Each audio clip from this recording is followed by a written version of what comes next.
Današnja akcija kriminalistov zelo odmeva tudi v političnih krogih. Dogajanje v državnem zboru spremlja kolegica Latoja. Pozdravljena. Čau! Parlamentarne stranke načeloma podpirajo akcijo policije in enakost pred zakonom, a ob tem dodajajo, da to očitno velja zgolj za kurje tatove, medtem ko procesi in sodbe proti tajkunom padajo ena za drugo. Poglejmo nekaj izjav. V stranki Modernega centra zagovarjamo visoka etična merila in če kdo krade, je to vredno vsake obsodbe.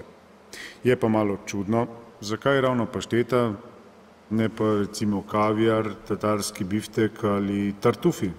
Tole me rahlo spominja na tistega Robin Hoodovskega varnostnika, ki je pobasal kufr z milijon evrov, take bojo vedno dobili, nimajo šans. A veste, takole bom povedal, boli me džoko. Glejte, tako je, res. Za nas, socialdemokrate, je najbolj pomembno to, da so v trgovinah kradli samo tisto hrano, ki je bila pridelana v Sloveniji. To je dokaz, da se tudi lopove zavedajo razlike v kvaliteti. Boli me džoko. Hvala. No, poslušajte, zdaj pa malo tako piše. To je klasična akcija demonstracije moči in zastraševanja. Ja, in kaj so pa reveži naredili kaj takega, ne? Hrano so pač kaj kradli in big deal, pa kaj ne? Kaj to v primerjavi, bom rekel, z milijoni, ko so jih že pospravili tajkuni, ki se še vedno svobodno sprehajajo po Ljubljani, ne? Latoja, kaj na vse to pravijo ključni akteri iz obeh strani zakona, ki se po besedah poslanca Gorenaka še kar svobodno sprehajajo po Ljubljani? Ma, jaz sem jih vse prosila za komentar, pa so bili eni zelo arrogantni. Najbolje, da kar pogledamo. Prav, tebi pa hvala za informacije. Čau! Kak je Matej?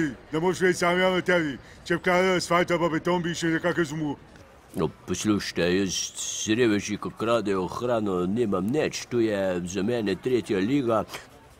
Ne morete metati vsega v en koš, kako lahko mešate elito, ki se je ukvarjala z zapletenimi finančnimi posli, s tem, ki zdaj kradejo o štecunah.